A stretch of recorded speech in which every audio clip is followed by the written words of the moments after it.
26ನೇ ತಾರೀಕುವರೆಗೂ ಏನು BJP ಅದರ ಸುಳ್ಳುಗಳನ್ನು ಏನು ಹೇಳ್ತಾ ಇದೆ ನಮ್ಮ ಏನು ಸರ್ಕಾರಿಗೆ ಮಾಡಬೇಕಂತ ಚರ್ಚೆ ಮಾಡಿದ್ದೀವಿ. ಈಗಾಗಲೇ ಸರ್ಕಾರ ಏನೆಲ್ಲ ಮಾಡಬೇಕು ಅದೆಲ್ಲ ಮಾಡ್ತಾ ಇದೆ. ನಮ್ಮ ಸರ್ಕಾರ ಜನಪ್ರತಿನಿಧಿ ಸಹಿಸೋಕ್ಕಾಗ್ತಾಯಿಲ್ಲ BJPಗೆ ಬೇಕಂತಲೇ ಬೇರೆ ಬೇರೆ ರೀತಿಯ ಆರೋಪಗಳು ಮಾಡ್ತಾರೆ. ಆ ಆರೋಪಗಳ ಬಗ್ಗೆ ನಾವು ತಕ್ಕ ಉತ್ತರ ನಾವು ಕೌನ್ಸಿಲ್ ಕೊಡ್ತೀವಿ. ನೇರವಾಗಿ CM ರಾಜೀನಾಮೆಯನ್ನು ಕೇಳಿ ಈಗ ಪ್ರತಿಭಟನೆಯನ್ನು ಕೂಡ BJP ಮಾಡ್ತಾ ಇದೆ. ಈಗಾಗಲೇ ಕಳೆದ 2 ದಿವಸದಿಂದ ಕೂಡ ಮಾಡ್ತಾ ಇದೆ.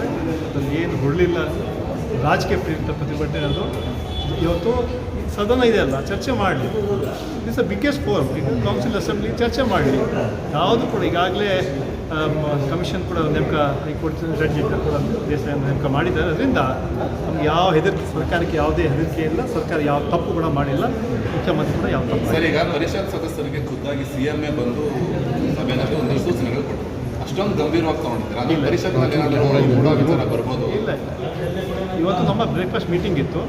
ಅವಾಗ ನಾವು ಹೇಳಿದೆ MLCಗಳು ಕೂತಿದ್ವಿ, ನಾವೆಲ್ಲ ಇದೀವಿ ಅಂತ. ಅವಾಗ ಮುಖ್ಯಮಂತ್ರಿಗಳು ನಾವು ಬರ್ತೀನಿ ಅಂತ ಹೇಳ್ಬಿಟ್ಟು ಬಂದು ಸೌಧದಲ್ಲಿ ಎಲ್ಲ ಪಾರ್ಟಿಸಿಪೇಟ್ ಮಾಡಿ ಹೊಸ ಸದಸ್ಯರು ಬಂದಿದ್ದಾರಲ್ಲ ಅವ್ರಿಗೆ ಮಾರ್ಗದರ್ಶನ ಕೊಟ್ಟು ಹೋಗಿದ್ದಾರೆ. ಅಂದರೆ ಎಲ್ಲ ಪಾರ್ಟಿಸಿಪೇಟ್ ಮಾಡಬೇಕು, ಬಿಲ್ಲಲ್ಲಿ ಪಾರ್ಟಿಸಿಪೇಟ್ ಮಾಡಿ, ಹೆಚ್ಚು ಸಮಯ ಕೊಡಿ. ಎಲ್ಲ ಕೌನ್ಸಿಲ್ ಮೆಂಬರ್ ಆಗಿ ನೀವು ನಮಗೆ ಮತ್ತೆ ಸ್ವಾಗತ. ಫಸ್ಟ್ ಟೈಮ್ ಬರ್ತಾ ಅಟೆಂಡ್ ಮಾಡ್ತಾರೆ. ಅದರಿಂದ ಅವ್ರಿಗೆ ಶುಭವನ್ನು ಕೋರಕ್ಕೆ ಮುಖ್ಯಮಂತ್ರಿಗಳು ಬಂದಿದ್ದಾರೆ. ಸರ್, ಬೇಕು ಅಂತ BJP ಸಿದ್ದರಾಮಯ್ಯ ಅವ್ರನ್ನ ಟಾರ್ಗೆಟ್ ಮಾಡಿದೆ ಅಂತ. ಬೇಕಂತ ರಾಜಕೀಯ ಪ್ರೇರಿತ, ಬೇಕಂತ ಅದ್ರಲ್ಲಿ ಯಾವುದೇ ಹೊರಲಿಲ್ಲ. ಈಗಾಗಲೇ ಅಷ್ಟೇನು ತಪ್ಪಿದೆ. ಯಾಕೆ ಕಮಿಷನ್ ಯಾಕೆ ನೇಮಕ ಮಾಡ್ತಾಯಿದ್ದೀವಿ? ನಿನ್ನೆ ಕೂಡ ಕಮಿಷನ್ ನೇಮಕ ಮಾಡಿ ರಿಟೈರ್ಡ್ ಹೈಕೋರ್ಟ್ ಜಡ್ಜ್ನ ಮಾಡಬೇಕು. ಈಗ ಆರ್ಡರ್ ಮಾಡಿದ್ವಿ. ಅದರಿಂದ ಯಾವುದೇ ತಪ್ಪಿಲ್ಲ, ಕಾನೂನು ರೀತಿಯಲ್ಲಿ ಆಗಿದೆ. ಯಾರಾದ್ರು ತಪ್ಪು ಅಧಿಕಾರಿಗಳು ತಪ್ಪು ಮಾಡಿದ್ರೆ ಅವ್ರ ಮೇಲೆ ನಿರ್ದಾಕ್ಷಿಣ್ಯವಾಗಿ ಕ್ರಮವನ್ನು ತಗೋತೀವಿ.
ಮಕ್ಕಳ ಹೈಯರ್ ಎಜುಕೇಷನ್, ಮಗಳ ಮದುವೆ, ಕನಸಿನ ಸ್ವಂತ ಮನೆ, ಇದಕ್ಕೆಲ್ಲ ಹೆಂಗೆ ಹಣ ಹೊಂದಿಸ್ಬೇಕಂತ ಟೆನ್ಷನಲ್ಲಿ ಇದ್ದೀರಾ? ಇರೋ ಚಿನ್ನನ ಅಡ ಬಿಟ್ರೆ ಬಡ್ಡಿ ಮೇಲೆ ಬಡ್ಡಿ ಕಟ್ಟಬೇಕು. ಮಾರಿಬಿಡೋಣ ಅಂದ್ರೆ ಅರ್ಧಕ್ಕರ್ಧ ಕೇಳ್ತಾರಂತ ಆತಂಕದಲ್ಲಿದ್ದೀರಾ? ಟೆನ್ಷನ್ ಬಿಡಿ. ನೀವು ಅಡವಿಟ್ಟ ಚಿನ್ನವನ್ನ ಬಿಡಿಸಿ ನಿಮ್ಮಲ್ಲಿರೋ ಹಳೆ ಚಿನ್ನವನ್ನ ಇಂದಿನ ಆನ್ಲೈನ್ ರೇಟಿಗೆ ಕೊಂಡುಕೊಂಡು ತಕ್ಷಣ ನಿಮಗೆ ಬಾಕಿ ಹಣ ಕೊಡ್ತೀವಿ. ಕೋಟ್ಯಾಂತರ ಜನರ ಆತ್ಮವಿಶ್ವಾಸ ಹಿಂದೂಸ್ತಾನ್ ಗೋಲ್ಡ್ ಕಂಪನಿ. ಇದು ನಮ್ಮೆಲ್ಲರ ಕಂಪನಿ.